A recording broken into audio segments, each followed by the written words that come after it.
Is this all of it? Yep, take two. Here we go. Hey, good morning, everybody. So today's conversation is about the DMP Challenge. The DMP Challenge is happening October 21 with the 25th. And I'm just going to give you a brief breakdown and then answer some questions. And we'll wrap it up for today. So the purpose of the challenge, I got my notes here. Purpose of the challenge, let me make somebody here a co-host. You'll be able to let people in if they happen along. Confirm co-host. You'll see a little thing pop up on your screen, says you are now co-host. So the challenge is designed to prepare participants, to prepare those people attending emotionally, mentally, and energetically for their best year ever in 2026. Now, if I can be of service to that, there's a mastermind that I have that's available for that. I'm going to teach you what to do. I'm going to teach you the psychology, the underlying psychology, the resistance you're going to feel, and why it matters. So day one is drift versus decision. We've all known that we sometimes drift. We set a goal, we get all excited, and then we don't make it 60 days. We don't make it 90 days. We sure as heck don't make it 365 days pushing our goal forward.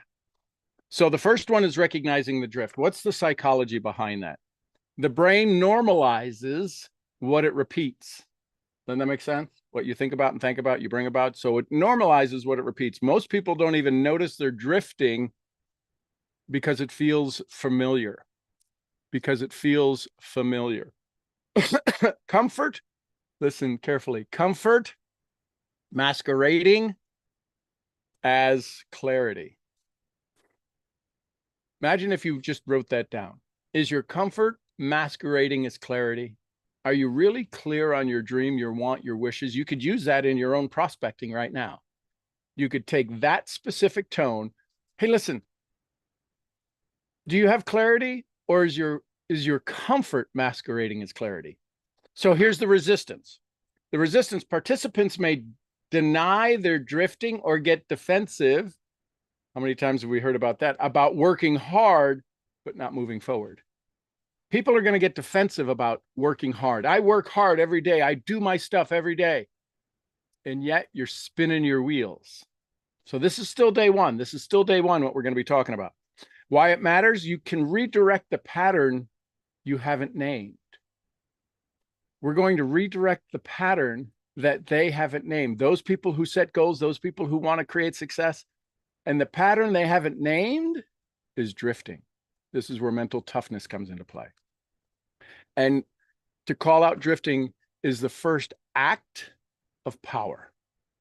Think about that. If you say, I'm drifting and I am not going to drift anymore, you will manage yourself a whole different level. What happens when you don't decide, right? So we refer that those first bullets were recognizing drifting. What happens when you don't decide? The psychology is undecided states keep the brain in cognitive limbo, which drains mental energy and heightens stress. Do you ever know somebody who's a little stressed because their end of the month is coming up and they haven't hit their target, they haven't hit their goal, they haven't enrolled enough people? That's cognitive limbo. You haven't made a decision yet. You haven't looked at the moment and said, here's what I'm going to do. When you call it drifting, you'll finally figure it out. So here's the resistance. Many justify non-decision with phrases like, I'm thinking it through, or I'm not ready yet. You ever prospect somebody and ever have a conversation and they say, well, I'm going to think about it. Cognitive limbo. I'm just not ready yet. You're not ready to have a new life, a new lease on life. You're not ready to take your income to a new level. You're not ready to do things that you haven't done so you could have things you haven't had. You're not ready for that.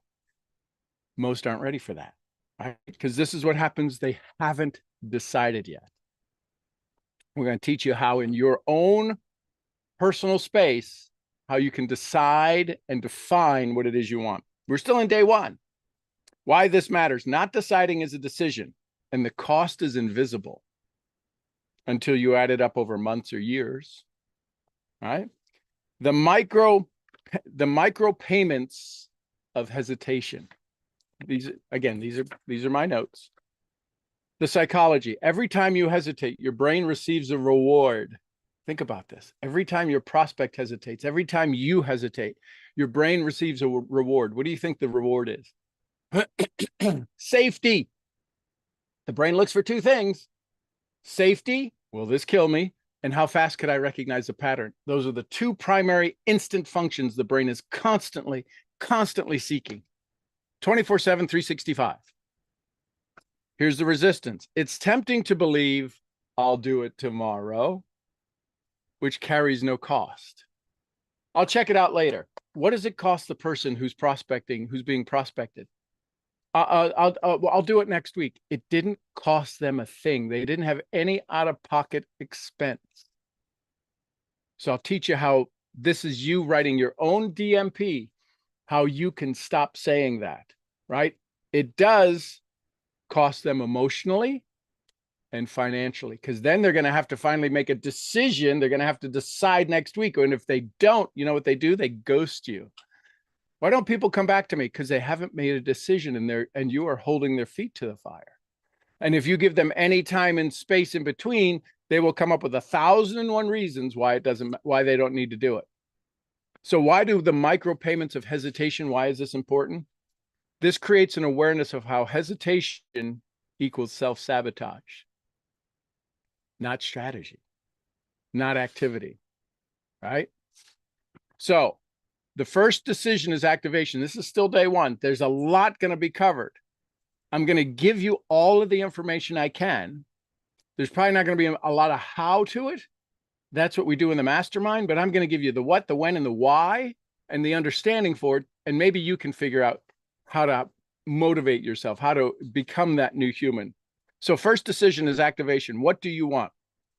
The psychology is, if I ask you right now, what do you want? And think about that question. Think about answering that question. What do I want? Your prefrontal lobe lights up when forced to make future-based, emotionally weighted decisions. You know that phrase I say, 1% think, 2% think they think, the other 97% would rather die than think? When you ask a prospect, what does your future hold? That is an emotionally weighted, a heavy weighted emotional decision about their future that most people don't think about their future. They don't think about it. They let the future show up, right? Because they don't stand for something and they fall for anything. Here's the resistance. Many default to vague desires to avoid being wrong or judged. I just want to be successful. That's vague. I want to be rich. I want to have money. Here's $1. Well, but that's not what I want. That's what you said. I want money. So in our vagueness, so understanding that your DMP takes vagueness out, which is why most people resist doing their DMP. Why this matters? Defining what you want creates internal courage, unlocks emotional clarity. It's the foundation of your DMP. And then drafting your first DMP statement. Writing shifts processing from emotional swirl to structured thinking. Writing, not typing, writing activates ownership. Activates ownership. Why this matters? Defining what you want creates ownership. That's why it matters. Okay, so day two, that's day one. That's day one. That's just what we covered in day one in 90 minutes. There's going to be a lot. You're going to want to bring your notebooks. Day two, code of clarity. The power of belief frequency.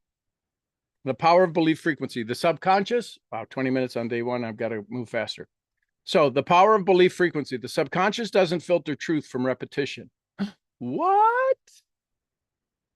It doesn't filter truth from repetition. If you're saying it over and over and over, it accepts it all as truth. It can either accept or deny, and it takes everything as truth. It believes what it hears most, even if you think it's negative. It believes it is true. It believes it. Imagine if I said, you're poor because you believe it. Your conscious mind would go, I am not. I don't believe I should be poor. Your subconscious does, because that's what you repeat at a subconscious level over and over and over. So the subconscious doesn't filter truth from repetition. It believes what it hears most. Here's the resistance. People resist this by claiming they need more proof before they believe. More proof. I need to know that I'm good. I need to know that that strategy works. I need to know that that structure works. Yeah, I need proof. Well, you'll never get the proof because you're wanting to prove that it works. And it's just a whole psychological thing. You can't prove it works unless you have faith. People resist this by claiming they need to more proof than they before they believe. We show them why it's the other way around. You need more belief, then the proof will arrive. Why this matters. Changing your internal broadcast changes your external results. You are operating, Joe Dispenza says, your personality makes up your personal reality, or your personal reality makes up your personality. We have to shift from outside determining what we are and we responding to the outside to sitting inside and saying, here's what I want outside. That's what your DMP does. Interrupting negative inner dialogue, day 2. Psychology. Most people aren't aware they're affirming doubt daily. We expose the inner loop and break it. The resistance to breaking that loop in people is they may feel defensive or ashamed when they hear how they've been speaking to themselves. Why it matters. Bringing awareness to the subconscious language is the first step to emotional leadership. The only thing holding you back is you. The only thing. There's enough technology, there's enough resources, there's enough everything for everything that you want. The only thing holding you back is you, because you lack emotional leadership over yourself. Why this matters. Bringing subconscious language is the first step to emotional leadership. So here's the third part to day 2, code of clarity. Day 2 is code of clarity. Crafting emotional language, auto-suggestion. Psychology, repetition is a reprogramming tool. Repetition is a reprogram. If you want to go learn to play piano, you want to learn German, you want to learn Spanish, you want to learn French, you've got to say it over and over and over. Repetition is the key to reprogramming. We guide them to consciously create new belief systems. That's what the DMP does. We guide you to create consciously new belief systems. Why this matters. Your future identity is shaped by the language you practice today. When's the best time to plant a tree? 20 years ago. When's the next best time? Now. You can't whine about not being able to sit under the shade of a tree if you never planted it. Today you get to plant your tree, and in 20 months from now, you won't recognize who you are. Day 2, the wrap up, clarity through emotional alignment. The psychology, true clarity isn't logic based. It's emotion backed. True clarity isn't logic based. It's emotional backed. The resistance, you'll want to overthink it. We bring you back to the body and to feeling, right? Why this matters. The most powerful decisions are made when logic and emotion coverage are made when logic and emotion converge. We can make a lot of logical decisions. I'm going to be rich, but there's no emotion behind it. You know who suffer with lack of emotional decisions? Engineers. They're designed for the facts. They're designed for the this. And if you need to know the facts, there's probably not a lot of emotion in your decision making. And that is where the combination needs to happen. So that's day 2. Day 3, frequency and focus. Imagination as a creative tool. The psychology, the brain responds to vividly imagined experiences as if they're real.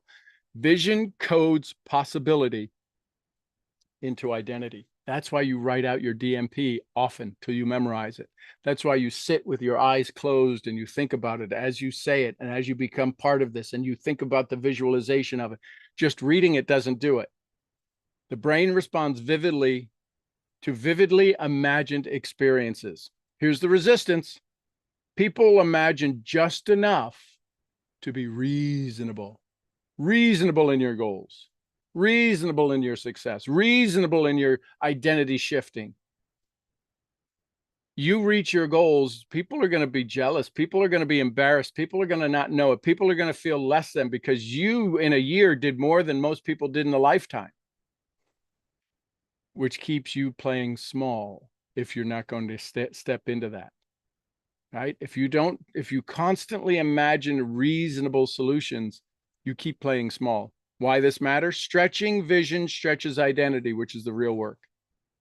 Visioning future identity. Okay, I'm just going to read these now. I'm not going to do the explanation. Here's what's going to happen day 3. Part 2, visioning future identity. Psychology. Here's the psychology behind it. We walk you through their life as if their DMP is already active.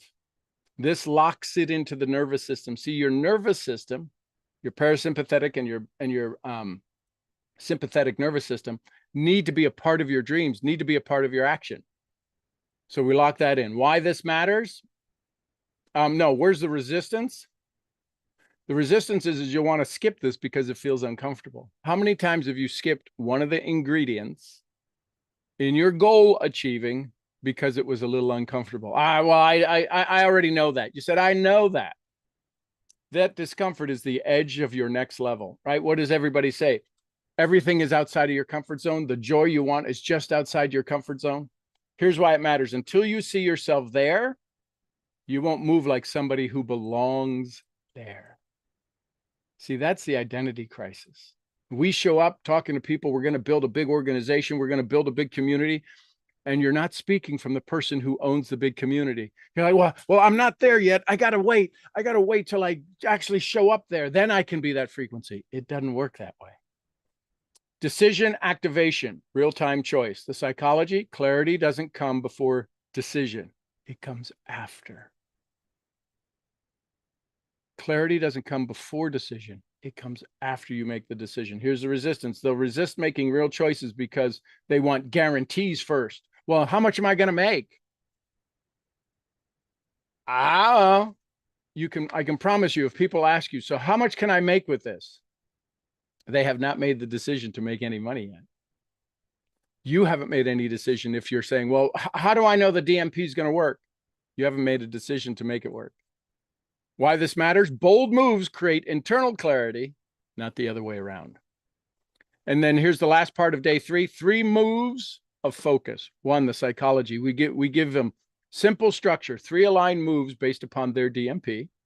Resistance. The brain prefers complexity to avoid commitment. You ever know somebody who wants to make things a lot tougher than they are? They're creating complexity to avoid commitment. As long as it's complex and I don't understand it, I don't have to do it. And you can't explain it, so then I can't do it. And I'm putting the blame on you, not on me, by wanting to make it simpler. Einstein said everything should be as simple as possible, not simpler. Simplicity removes hiding places. Ooh, how cool is that? Simplicity removes hiding places. Why this matters? Action reveals clarity faster than thinking ever will. Day 4, the inner architect. Day 4, the inner architect. I got to say that again. Action reveals clarity faster than thinking ever will. Pain is in the pause. If you're in pain, it's because you're pausing. You're not doing. When you start doing, the pain seems to leave. Day 4, inner architect. The cost of inconsistency. The psychology. The subconscious builds self-image from promises you keep or break to yourself. How many of you know some people who have broken promises to themselves? That becomes their inner dialogue. I break promises to me. Here's the resistance. They'll downplay how much inconsistency costs them. But I'm working on it. We surface the emotional price. We bring up what it has cost you. If you want to make $100,000 extra a year, and you plan on being alive in 10 years, you're making $1 million decision, not a $10,000 decision. You're making $1 million decision by not acting today, right now, 10 years from now, right now, an extra 100K in your, just 100K, not a month, not twice a year, extra 100K. It is a $10 million, $1 million decision, $1 million decision you're avoiding. Why this matters? Small betrayals destroy our own trust. We rebuild it by making it visible. See, DMPs bring a lot of... So here's the persistence as identity. So this is part 2 of day 4. Persistence as identity, not effort. We think, well, I got to be persistent. I got to do. It's actually an identity that you're a persistent person. When persistence is tied to identity, it becomes automatic. When it's tied to pressure, it burns out. When persistence is tied to identity, it becomes automatic. When it's tied to pressure, we burn out. How many of you know people who burn out because they're trying and tempting and working on being persistent and they're not performing? Here's the resistance. They'll think persistence means hustle. Persistent means a shift into alignment to who you are, who you're becoming. They'll think persistence means hustle. It's actually alignment. When you are in alignment, you will do more of what you want, more than you ever thought possible. How many of you have ever gotten excited about a project or a dream and you just worked, you were totally focused and you made this, you nailed it. And people are like, oh my God, aren't you exhausted? You're like, I got more energy now than I ever had. Here's why it matters. Who you believe you are determines how long you stay in the game. You need to write that down. Who I believe I am determines how long I stay in the game. That's a secret of secrets that just got dropped. Who you believe you are. When you're talking to a prospect, the reason they quit 30 days later is because they believe they were a 30-day quitter. It's their belief. It's not the product. It's not the company. It's not the program. It's not you. It's them. So curating your mastermind. See, most people will never start their own mastermind because they're afraid to be held accountable. It's called an environment audit. We're not dealing with the EPA.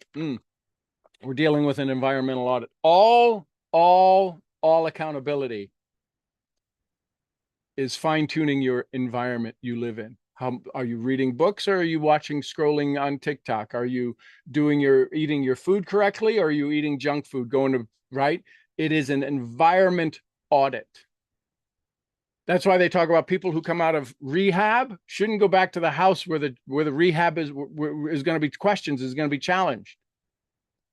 When you go back, after you decide, when you read your DMP, you step into the world where you're poor. You read your DMP in the morning, you get all excited. I'm all focused. Oh, yes, I'm going to do it. Yes, you do the Tony Robbins, you pull in. Yes, the Brigman, you do the priming. And as soon as you come out of that priming, you're in the world where you're poor.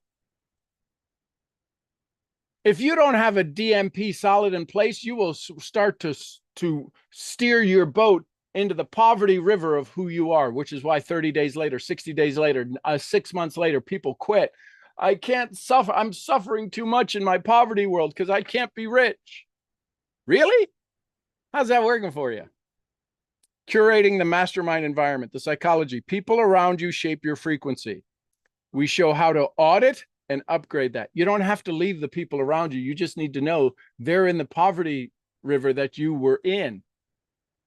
If you needed to go save somebody in a lake that you don't own, that you don't belong in, that you don't need to want to swim in, but somebody was drowning and you went to go save them, you can go into that lake, not have to drown with them. What do they say about most people who are drowning? You got to knock them out because they will try to drown you. People around you are trying to keep you poor. And when that sinks in, you will have a new love for them because they will now be your motivation for you to stay focused through you. Here's the resistance. They'll resist letting go of misaligned connections. We reframe it as loving leadership. Why it matters? Proximity is power. Your environment either is your anchor or your amplifier. Part 4 of day 4, reframing of the year ahead. The psychology. We prepare them to begin to design their 2026, the DMP at the center. Resistance. They'll hesitate to think that far ahead. The hesitation is exactly what's held them back. Why it matters. If you don't shape your future, someone else will. So who would you like to shape your future? Right now, on your paper, in your notebooks ahead of you, right now in front of you, who do you want to shape your future?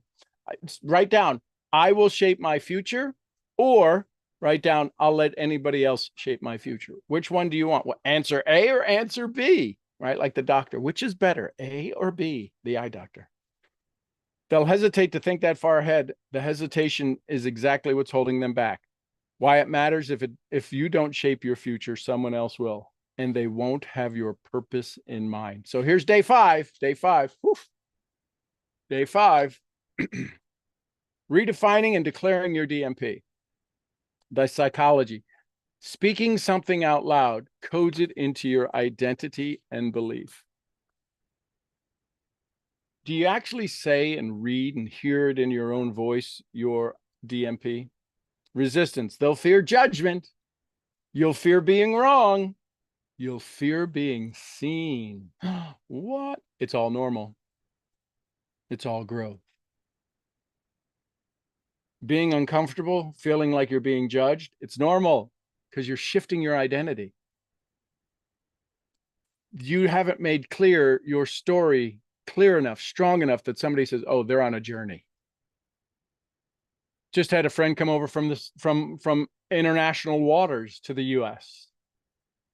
And people were excited that they were going. They wanted them back. They didn't want them back. Some wanted them back. Some didn't want them back. You shouldn't come back. You should stay there. Why? Why should I stay there? Well, that's where you can make a new beginning. The hell, don't need to make a new beginning. Every time I went into the European markets, into places I'd never been before, my first visit to Serbia or to Croatia or to Sweden, to Norway, hell, Norway, got the t-shirt. I've been to hell and back. People are still people. Doesn't matter the location. One area isn't any richer than the other. Opportunity isn't more available. We just think it is. Well, there's more restrictions here. Use them to your advantage. Just saying. Okay, so day 5, redefining and declaring your DMP. Speaking something aloud codes it into identity. You feel judgment, being wrong, fear being seen. All is normal, all is growth. Why this matters? Your voice is the first builder of your future. Your voice. You saying it out loud. You hearing the sounds coming out of your cake hole and into your ear holes are the first time you're hearing it. And if you doubt it, so will everybody else. This is where desire and faith come in. Why this matters? Your voice is the first builder of your future. Declare what you came to build. What did you come here to build? Did you come here to build your current level of success or current level of poverty and frustration, aggravation, agitation? Or did you come here to build a future free of suffering? Energetic close of the loop.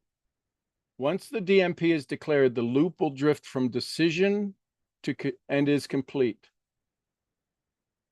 Will drift from decision to decision, is from decision to it's complete. That's closure. That closure creates momentum. When your DMP is in place, you will begin to create momentum because now you have a path. Now you have a track. Now you're not running on a treadmill. You're literally moving forward. The resistance. This may feel vulnerable or raw. How many of you started to write your DMP have felt vulnerable and raw? We normalize that. It means the work is working. Why this matters? Loops must close. Loops must close before growth begins. Otherwise, you're in that circle. You close that circle, step into a new one, and finish that, and you step into a new circle. This is where the loop ends and the path begins. Your 2026. Built or defaulted? Do you build it or do you default to what's going to happen? Are you going to do a repeat of 2025 with some nice little new earrings on it, new lipstick on it, right? You're just going to make it, it's a little bit nicer than 2025. We paint a contrast, 2026 by design or 2026 by default. They'll want to believe, we'll see what happens, is safe. It is not. This is the resistance. Well, let's see what happens. Let's see how this works out. It's not. It's not safety. The moment becomes a fork. Repeat old cycles or build new ones on purpose. Repeat old cycles or build new ones on purpose. Which do you want? And the invitation to the mastermind. Present the mastermind not as a course, as a commitment. You're going to hear about that. They'll fear investing in themselves at this level. We remind them what not investing has already cost you and why it matters. If your DMP is real, the mastermind is the next step to build it with precision, power, and partnership. So there you go. Questions, comments, thoughts? 45 minutes to go through a 5-day conversation. I hope the things don't go Good morning, like 3 or 4 hours. Good morning, Silka. Question. Yes, ma'am. You said, oh, well, how are you this morning? Outstanding. I got to show off a Nura to 3 little boys. The oldest one, I think, is about 13. That's like your favorite. What about the others? Oh, they were there, but they're a little skittish. So, because the boys are a little moving too fast and they're not used to seeing them and their energy. But Anura's like, I don't care. I run this show. She literally, and I gave them each a little bit of sheep food, and she was eating out of their hands. She's just this amazing soul. So, anyway, how can I be of service? Yes, my question, you said persistence equals alignment. How do you mean that? I mean, I always think persistence as some positive, but apparently some people use it in a negative way. Because they think persistence, the contrast to that was, if it's not alignment, it's hustle. And well, that's why people don't want to do it. People think it's hustle. Say to me that I'm persistent. Now, I'm not sure how they mean it. They mean it hustle. But I don't care. Well, you should care. You have to care, because if you don't, you'll never connect with them. But I mean, you have no choice in this business. You have to be in any kind of business for sales. Yeah, but it's the shift between hustle. They see you as hustle. They don't see you as alignment. And so how do you fix that? We ask them, what do they don't understand your definition of persistence. They see it as hustle. We can't make them understand it till they want to understand that there's a difference of persistence has 2 values. It has the hustle value and it has the alignment value. What would it mean to be persistent and in alignment? Everybody's done that. Anybody who's succeeded at anything, they ever got a promotion at work, they were persistent. They were in alignment with the requirements of the job. Does that make sense? Well, yeah, absolutely. Okay. So then we have to ask them, see, when they want to find an excuse, they will see persistent as hustle. And they'll say, and you'll hear things in their language says, oh my gosh, I'm already so busy. I didn't ask you to become more busy. They're seeing persistence as hustle. So we have to ask them to redefine persistence in their own mind. Now, we don't say, hey, listen, I need you to redefine that, because now we're causing identity crisis, and they're going to come up with a million excuses why they don't want to do it. So you need to ask them, hey, what does persistent mean to you? Oh, hard work, put your nose to the grindstone and your shoulder to the wheel, or whatever the sayings are. I don't even know those sayings. When persistent, if you think they're a good parent, do you think you persist at being a good parent? Well, yeah, that's alignment. It's exhausting, but you constantly, as your child ages, you want to be a good parent for all of their days. That's persistence. That's called alignment. So we have to let them understand that they've done alignment persistence, and they also do hustle persistence, which is why they're talking to you, because they need to get out of the rat race, right? Robert Kiyosaki talks about everybody's on the wheel, the hamster wheel. They're in the rat race, running around the loops. That's persistence. That's exhausting. What if your persistence was inviting?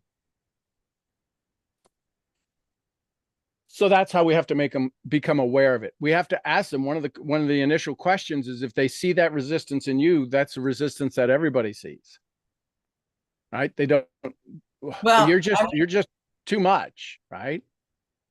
And so when they say that, say, what makes you say that? Because probably I would think You can assume it. I would never assume anymore. From this day on, don't but I assume it. think that most people are not persistent. Most Yeah, people but I wouldn't don't assume even that. bother to follow up, because I've seen this with businesses that I've had interactions with. Even if I say, hey, I do need someone to clean my house, but I cannot have you come over right now to give me a quote. Can you please get back with me next week? Do you think those people get back with me? No, because they took it as rejection, not as a temporary stay of success. Well, but that's stupid, because You can't say that. That's who they are. That's not stupid. That brings a frequency into it. If you say that's stupid, it's why they don't call back, because they don't want to feel stupid. When you put that energy out there, when you define what that is, you don't want to be around stupid, right? You don't want to be around stupid. I want to be around people that actually want to do the business. Excellent. So then you need to do with my business. This has to do with their business. Yeah, but I needed the cleaning service. Yes, but nobody wants to be around you if you think they're stupid. Well, I don't know that they are until I'm telling you the frequency. This is where you have to understand energy in the universe. Everything you say goes out into the universe. And if you say that's stupid, you don't want stupid in your life. You're trying to give them business, and they're like, I'm not going to show up. She thinks I'm stupid. They don't say that, but subconsciously and energetically, that's what happens. If they don't call you back to get business, you're putting words in my mouth. Literally, I only think that after they don't. Yeah, but you think it before. That's just the result. No, I don't think it before. Yes, you do. They're not getting back with me. Well, do they not get back with you? Most of the time, no. No, so you're thinking it before that. Otherwise, they wouldn't get back. Otherwise, they get back with you. No, I'm not thinking that. Why? Listen, you can argue with me all you want. Think you're right, think you're wrong. Either way, you're right. I'm telling you, your results are they don't call you back. Something forced them to not call you back, not because they don't want business. I think they're just lazy. They don't. I know what you think. So there you go. You think they're lazy, so they know they're not lazy and they don't call back. They're like, I'm not lazy. That woman thinks I'm lazy. I'm not going to do business with her. This is what happens. This is understanding the energetic field of the universe, of the infinite intelligence. And you can disagree with me. I'm just going to say. But how could I not think that then? I mean, it's normal. Everybody. No, it's not normal. It's not normal. You think, again, what's it saying here? People will say, well, that's normal. That's not normal. No, I mean, what do you think when you want to give business to someone, but they don't get back with you? Well, I don't have that happen. It's not normal for me. When somebody says they're going to do something, they do it. People never doing what they say. I mean, very, very seldom. Everybody does with me. Well, you are very special. Well, no, I'm just normal. I don't want to work hard to do life. No, I don't either. Yes, you do. No, I don't. Yes, you do. When you admit that you have decided to make life hard, that you have to be the one in charge and you have to be the one that's important, and you'll shift your identity to still be the most valuable one in the room without having to be the one that's the most important one in the room. Well, that's the shift. If I'm not in charge, people are just not, doing things. Well, you think that's the way everybody is, and look at your results. That's what's happening. There's nothing wrong with it. That's your results. I had a guy who was going to come cut the trees. $950. I didn't argue with him. I didn't go, well, could you drive a hard bargain? I need you to take $100 off. Well, I said, if you leave all the stuff here, and I clean it up, any discount? He said, not really. I said, okay, go clean it all up then. But he showed up. He came early. He said he was going to do it Thursday. He did it Tuesday. The guy who's fixing Mason's car fixed it, gave huge discounts because the thing that he fixed it for wasn't really working. And I said, okay, so, hey, Steven, how's it going? He says, I got your car done. He said, I'm apologize that it took so long, but I will make sure that it works. And he went out of his way to make sure it works and everything else. Everybody does what they're supposed to do around me. Well, maybe because you're living in Arkansas, maybe. No, it has nothing to do with it. They did it in Dallas. They did it in Dallas. Okay, well, maybe. Well, so you're making excuses, and that's okay. That's an identity. My life is different. You don't understand my life. It's Well, called you don't DMP. understand my life. No, you don't. Not at No, all. but I understand you as a human. You are asking for things and they're not happening. Those are poor results. Yes, they are. Sure. So when do you want to change that? Now. Awesome. Then you have to shift your identity. I love working with people. I love if people, when they call me back, they're excited to do business with me. Not they're stupid or they're lazy. Who wants to work with somebody who thinks I'm lazy and stupid? Just saying. And that's what your DMP does. Your DMP turns your persistence into alignment. I don't want to argue with people. I don't want to argue with people who want to do work with me. I don't want to argue with people who I want to work with. Either do or don't. Either way, I'm fine.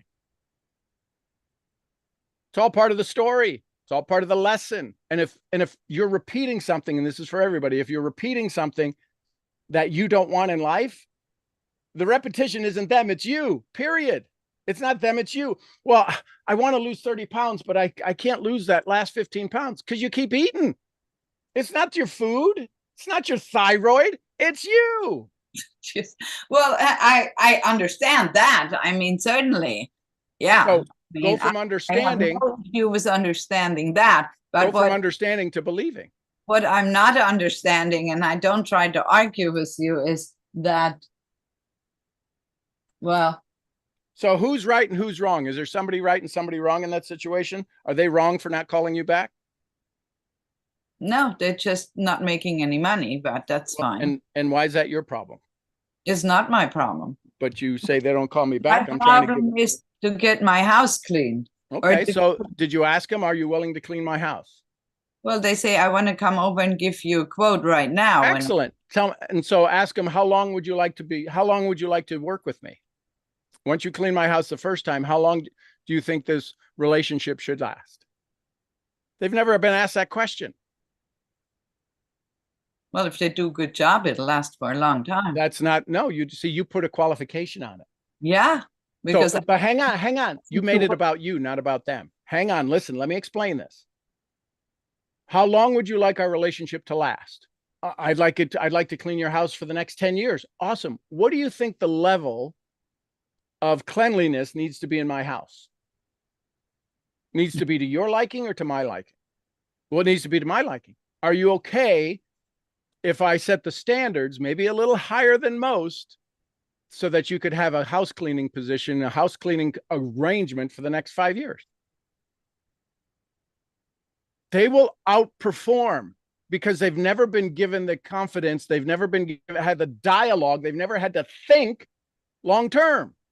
You want your house cleaned? How many times do you want your house cleaned? And how long would you like your house cleaned? Well, for 5 years. You're thinking about one time, and it's just this psychology and it's this vibration in the universe. I say to people, I want this for a lifetime, not a lunchtime. I walk into everybody that provides me service and I say, I want to be your best customer. I want to be able to call you when I need you. I want you to know that you're going to get paid every time you do work for me. I'm not going to be a hassle. He said, man, I can't figure out your car. I said, well, you'll figure it out. You're a good guy. You'd want your cousins, your nephew, right? I make it family. I said, imagine Mason's your nephew. I want you to keep it safe enough for him to go back and forth to school. He says, I got it. I know what you want. It's awesome. Well, you'll take care of me, right? Yes. Thanks for taking care of my family. I don't have to think. I don't have to say anything. Well, unfortunately, exactly. I am not thinking at the level you do. I mean, I'm working on it, but so the question is that when somebody wants for 40 years, and I've been doing this for a year, barely a year now. So yeah. So the question is, maybe you got to ask people, what do you want in our relationship? Doesn't matter if it's a romantic one, a business one, a doctor one. I talk to my doctors when I go in.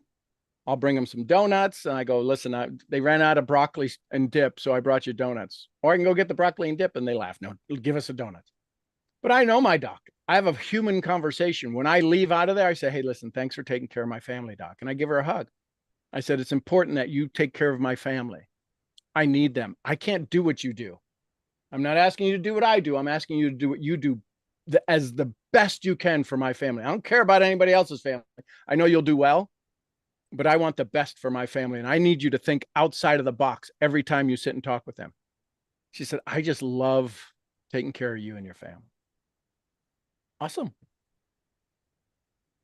But see, we don't think that. We don't thank that. We don't think about that. So we can't think about that. And we don't bring thanking around. Imagine if everybody who did business with you, Silke, because you're DMP, you were in alignment with your persistence instead of an hustle, that people loved working with you. What would change for your story? You wouldn't have this whole thing to complain about. I complain. I call them and I want to give them business. What if they love people love, they were in line to do business with you? I think people love working with me. Well, I don't know. They don't call you back. That was my example of the house cleaner. I mean, the farrier comes and does my horse's feet. Awesome. When's his birthday? The farrier? I have no idea when. So he's not your favorite. You're not his favorite. Probably not. You just got to be human with people. It's about being human. The how is human. How? What's his birthday? Is he married? I don't know. Does he have kids? I don't know. Then you don't have a. He comes and he does my horse's feet. That's fine. He loves the horse more than he loves you. I'm not there. It doesn't matter. It doesn't matter. How would I know all these things about? You'll talk to him. You don't talk to the person who takes care of your horse. I have met him once in person. That's a shame. You got an expensive animal that you're letting somebody work on, and because he does his shoes, you're like, okay. He does do my shoes because everybody else uses them. Horse has no shoes. He does the feet. Okay. Yeah, I have only literally met him once. That's not an excuse. Why didn't you know it from the first meeting? Hey, listen, I like to know the people who take care of my family. Are you married? Maybe then he thinks I'm looking for a date. Well, see, you have a lot of assumptions. How's that working for you?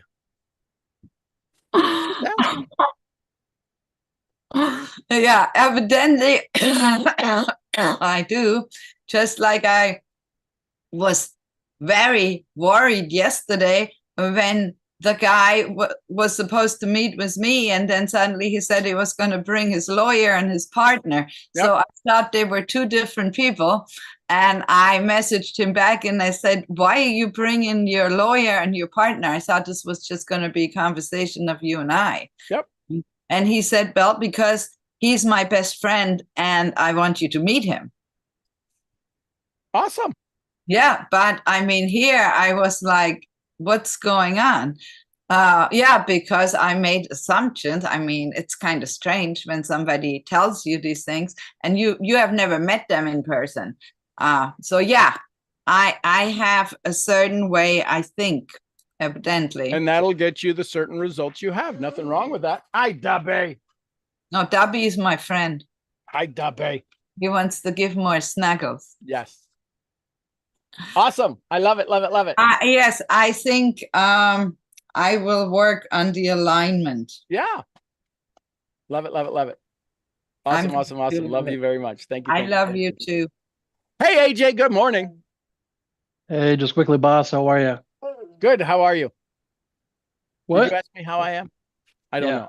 Outstanding. Well, that wasn't the answer I was looking for. I was looking for outstanding. So yeah, like, outstanding. I didn't hear it because Dubby was scratching my ankle. Hey, I'm loving the fact, and please send Steve my regards. I'm loving the fact that he was able to figure it out and get the car fixed. Awesome. That's huge. That's huge. And I want to use this opportunity and use this platform now formally. Are you running for office? Yeah. Running for Arkansas Capitol Hill. That's right. For the mayor of Clinton. No, I'm actually running for it's called the White Passport Campaign. Yeah. WPC, the WPC. Yeah, so for everybody, that's kind of our inside joke. Inside joke. That's a little inside joke. And he made fun of my dream life. Anyway, I'm just kidding. I want to use this platform. I made a hell of fun of it. Oh, yeah. I want to use this opportunity to extend my immense grace for the time we've spent together. I just want to share a very quick story with everybody because I told you about this. So when I got back home, I literally had to buy another suitcase that was delivered to the ranch because I just bought so many stuff back for friends and family and myself, and I got home, and at the mall that's a couple of minutes away from my place, there's this lady that wraps up gifts, right? And for about 10-15 bucks you can get up to maybe 5 or 6 gifts wrapped. So she does the thing, and towards the end of it, I was the only person waiting in line, and towards the end of it, I just heard this whisper. Not sure who it was or what it was, but I heard this whisper, and it whispered in my ear, "Advancing man." And I said, "Oh, this is my shot." So as she was wrapping up the final gift, and by the way, she was wrapping up Think and Grow Rich for Andrew. As she was wrapping up the book, I said, "You know what? I'm not sure if you come across this often, or if people even tell you this at all, but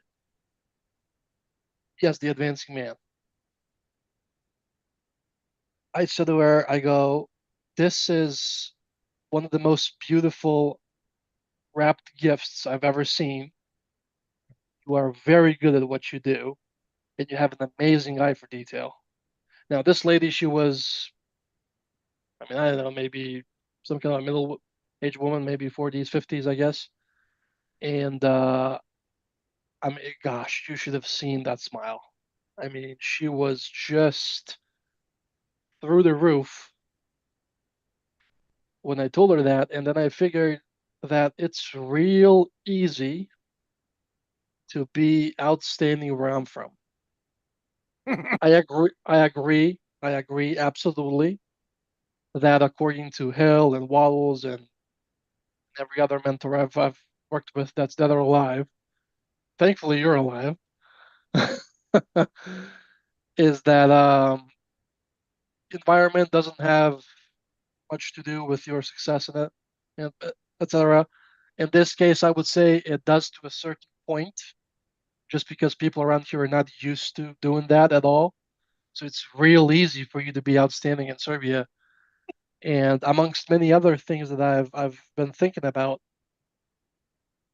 I'm really really grateful for the time we've spent together, because some of the ideas that sparked in some of the conversations we had, and some of the overall things that happen in order that they happened in, it's just out of this world. Because just for everybody, we didn't do the classroom, because our classroom turned into a pottery fixing place. Charles brought on everything. I mean, he brought on the furnace, the clay buckets and whatever. Is crazy. But so what I want to say, and this goes back to the conversation you had with this fine lady from this side of the world, is that when you expect, most likely, I mean, most likely, not really going to happen like that. So just for everybody's sake, so what I've done is I had this idea of how my trip was going to go down, especially so the first part and the second part. My first part was in Little Rock, then I drove to Texas, I drove to Memphis, etc. And then the second part was the ranch part. I had a certain expectation and opinion and view and thoughts or whatever have you about how both of those things are going to go down. Turned out it didn't happen that way. And I mean, not that it didn't happen that way. It was nowhere near what I thought it was going to be. So what I said was, as I was flying over to Atlanta, I said, you know what? I just want to have the best time ever. I know that's pretty vague. I just said over the next 2 weeks, I just want to have the best time ever. So just for quick reference, my idea was that the first 4 days in Little Rock, I was gonna be stuck in my hotel room, not gonna go out at all, and just study, study, study, study. Turned out I went to Texas, I went to Memphis, went to Graceland, and so on. I got a car rental, so I drove in the States for the first time as well. That was a huge thing for me. And then when I came to the ranch, I was like, okay, so you know what? Led by my previous experience, I said, okay, you know what? We are gonna go to Charles's place. We're gonna be there from 9 to 5. We're going to do a 9 to 5 over there. Michelle's going to come and bring lunch every day, like back in April. And we're going to do that. And then on top of that, in the afternoon, I'm going to be just mind picking with Sean, I guess. I'm going to pick his mind up and just kind of dissect it and see what it's all about. And then we went to Charles's place once when he gave me the pottery.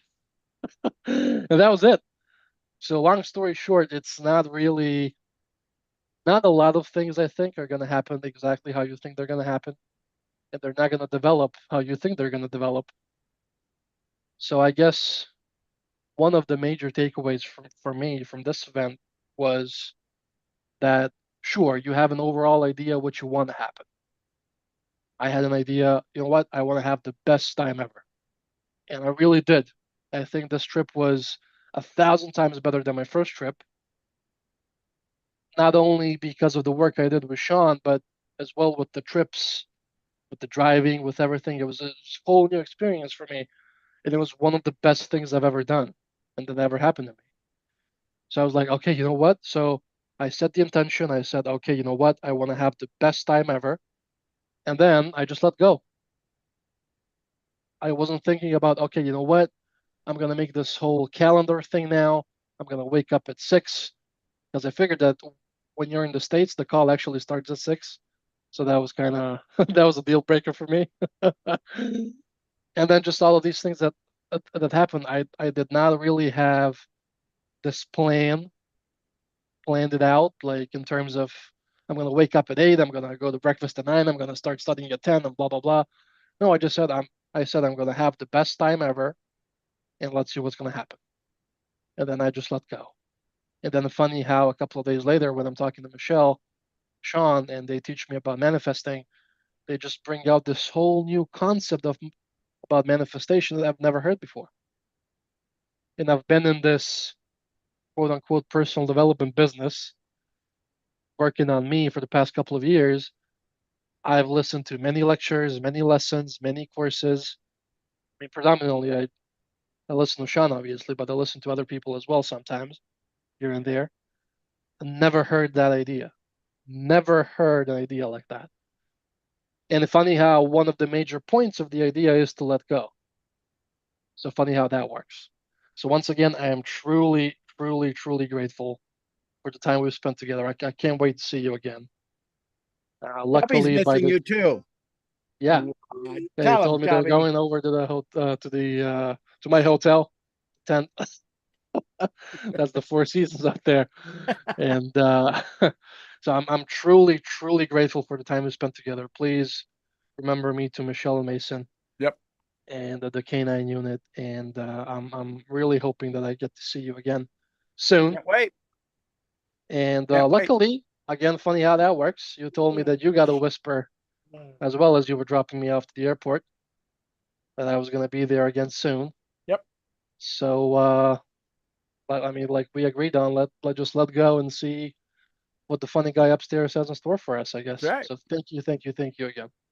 You're welcome. Thank you for being here. Thanks for being vulnerable. And what I mean by that, what, hush. And thanks for being open to putting on overalls and a big straw hat and cutting grass. I mean, it's not part of the mastermind, yet it was entirely functional for the mastermind. So we're just going to do things like that. And like I said, the mastermind this coming year, we'll have the event in the spring. And then I'd love to bring each and everyone who's in the mastermind out individually so that we can have that time. It may not be a week like it was for you, but that made sense because you came a long way. So yeah, we'll figure it out. But yeah, that's my By the goal way, this for year. everybody, he's lying. Don't let him lie to you. He's gonna make you cut grass during supper. He's gonna lie to you, so don't listen to him. I'm just kidding. Thank you once again. Love it, love it, Yeah, love it. that was one of the best things ever because I have not been that mindless in ages. So thank you. Love it, love it, love it, love it. And Jane, good morning, Jane. Thanks, AJ. Good morning, Jane.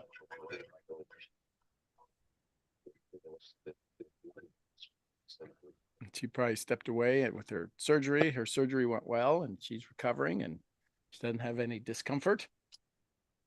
So.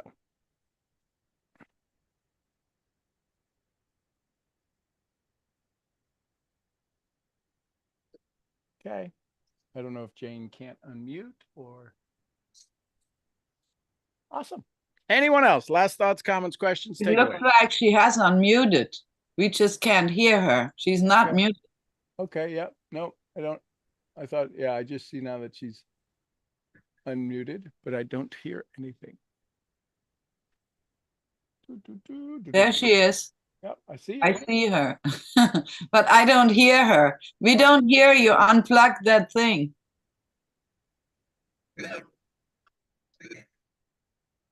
Maybe now. Say, hey, Jane.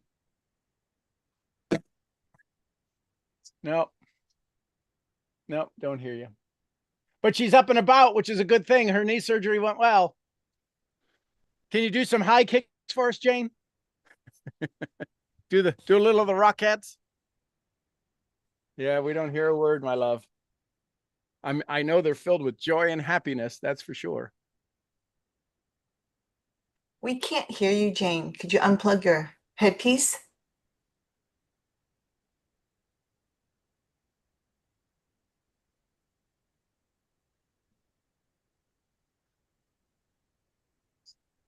We still cannot hear you. She's juggling.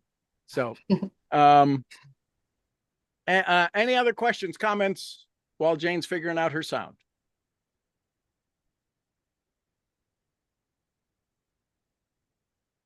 Okie dokie. Can you hear me now? Now there you go, girl. Way to go. But now I can't hear. Well, yeah, I can. I just wanted to take a few minutes and say thank you, everyone, for all your prayers, for your encouragement. I still have a long way to go with my healing process. No, you don't. Your healing's already done. I'm Don't looking say really that. forward to it. Don't say that. I Hang really on. am. I'm going Hang to on. feel so happy that I can walk Hang better and I on. can go on trips with everyone. Hang on. Down Your to the healing's ranch. already done. That's some of my fondest dreams. So thank you. You're welcome. Say your healing's already done. Can you hear us? She probably can't hear us. Cool. We heard her healing's done. Her knee is good. She's no discomfort and she's getting ready. She can't wait to take some trips, which is awesome. She's getting ready to run the marathon. I love it, love it, love it. Anyone else? Questions, comments, thoughts? Okie dokie. I love you tons. I appreciate you. Thank you for being here. It's gonna be a jam-packed 5 days. And if you can't make it, there's a way to get the recordings. And we'll go from there. I love you tons. I'm your head brain training masterminding misfit. I'll see y'all where? The next event. At the next event. Somebody give me some Costa Ricas. Pura Pura vida. vida. We love you, Mark. And some Lydias. Peace be with us. Peace be with us. And the queen of helping you master your mind, Jessie Lee Ward. Boss Boss Lee. Lee. Boss Lee, we love you, girl. And a little white fluffy. Gurgly, gurgly, gurgly, gurgly, gurgly. Gurgly. I love you tons. All right, everybody, go have some fun today. We will see you back here Monday morning, finishing up working on the subconscious mind and Think and Grow Rich. Till then. You sure? Have a great day. Love you guys.